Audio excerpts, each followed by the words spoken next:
What's up, everybody? Hey, I got a great video lined up for you today. As you can see on the screen, how many trips do people take to Las Vegas in 1 year? I'm going somewhere with this, but the average person could probably expect one trip per year. And then let's look at the amount of money gambled. Says about 186 per day. I've been trying to find this, and they gamble about 2.5 hours per day. And on the mid-range amount of money that they spend per day, period, talking about flights, hotels, food, is about $300 a day. Now, I couldn't find about how many days they were spending in Vegas. So I would say at least a weekend. So 3 days, maybe. So that's a $900 trip. And why is this important about Vegas? People, and some of us have been to Vegas 2, 3, 4, 5 times a year, especially if you live close. The reason why I'm shedding light on this about Vegas is because of this. The stock market went back up today.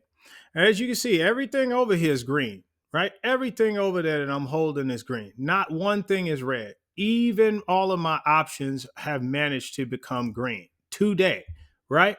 So the market is up, and that's a great sign. But here's the thing. I'm getting people who are saying they don't believe in investing in the stock market. What if it goes down? What if it crashes? What if this? What if that? But these same people believe wholeheartedly in going to Vegas and just blowing it all. You know, some people spend 5 grand total at Vegas. The next time you go to Las Vegas, I'm not saying pull back on what you spend. What I am saying though is keep track of everything. If you booked your airline tickets, how much did that cost? Your hotel room, Airbnb, whatever, how much did that cost? If you drove, okay, so getting there. If you drove, gas, mileage, maintenance on the car, factor that in. Insurance, registration, factor that in because it's your own car. Airline tickets, well, factor in how much that costs. So however you got there, right? Take into account where you stay, whether it's Airbnb, stay with a friend, take into account hotel, whatever you paid on that. Food. Every single time you got food or beverage or snack or whatever, keep those receipts or spend it all on one card so you could just add up the whole trip. Highlight and just start adding, right? Keep track of all of that.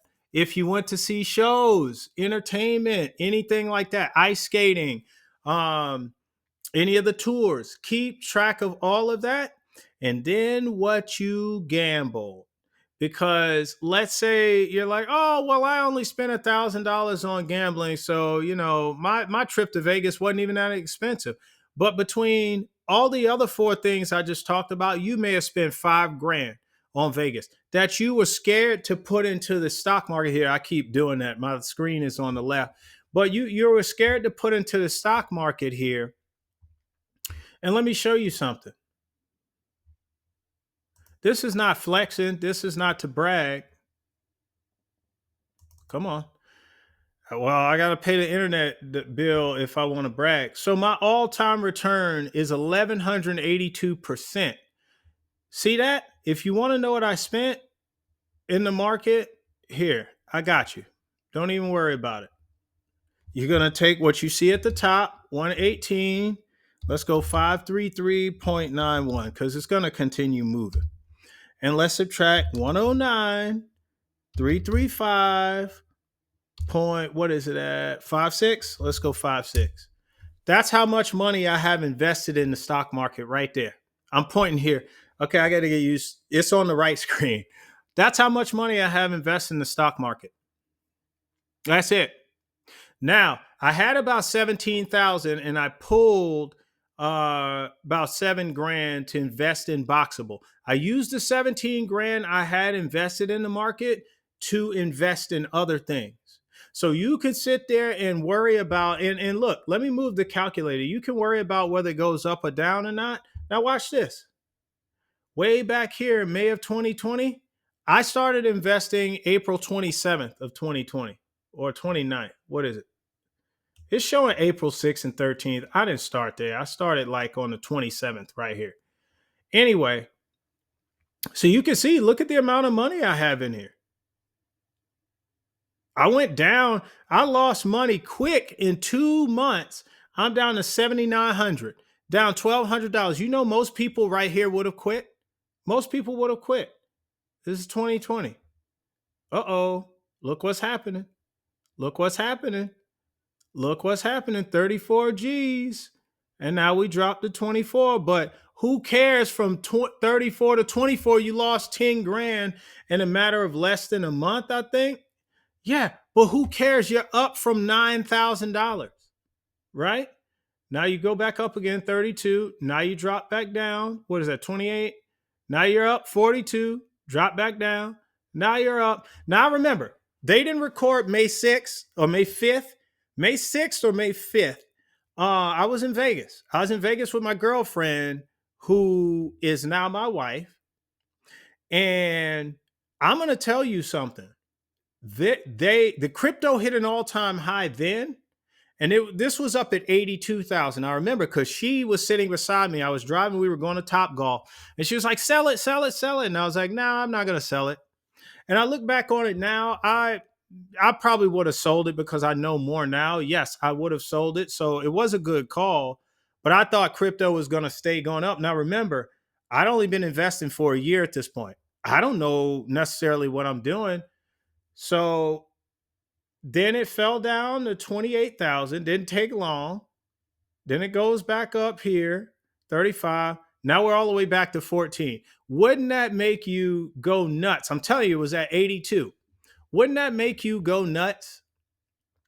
To be all the way at 82 and come back to 14? Most people would have pulled their money and quit. Well, then you only made $5,600, a 60% return in 1 year's time, 14 months. That is phenomenal return. That is phenomenal return.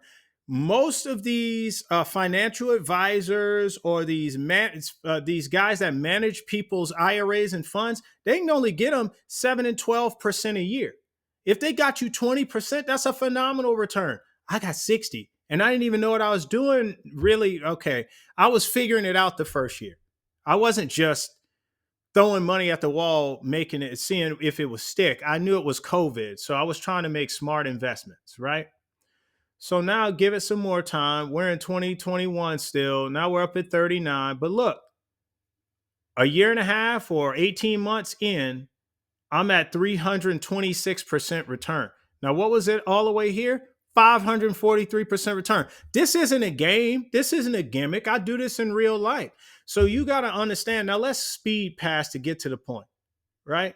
Look at how far it fell in July 11th of 22. Now, I'll tell you, these, I was going on deployment May 2nd of 22, right here.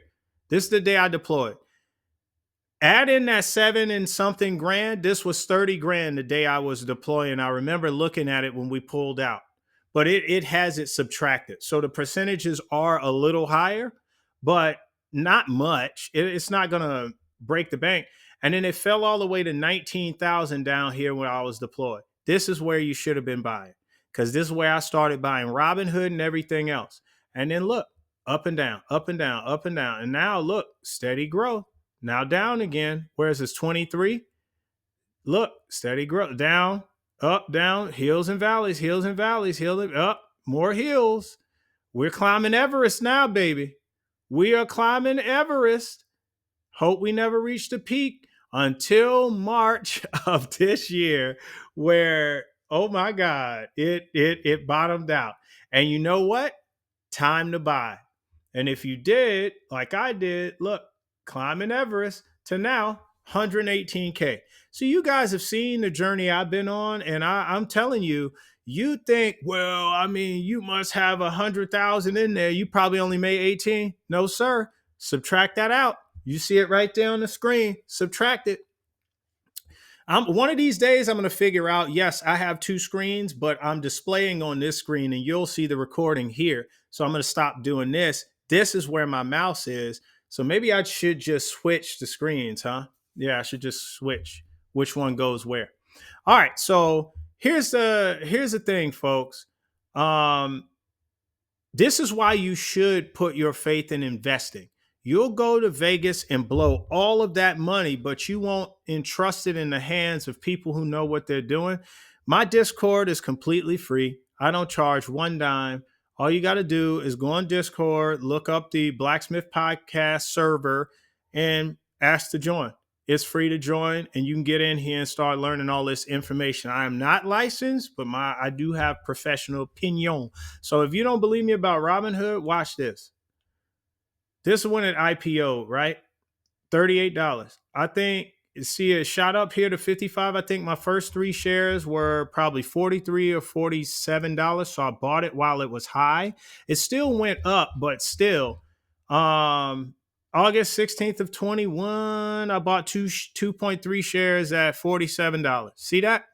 Because I didn't understand how IPOs went. I didn't understand, but look, when it was going down, hold on. When it was down at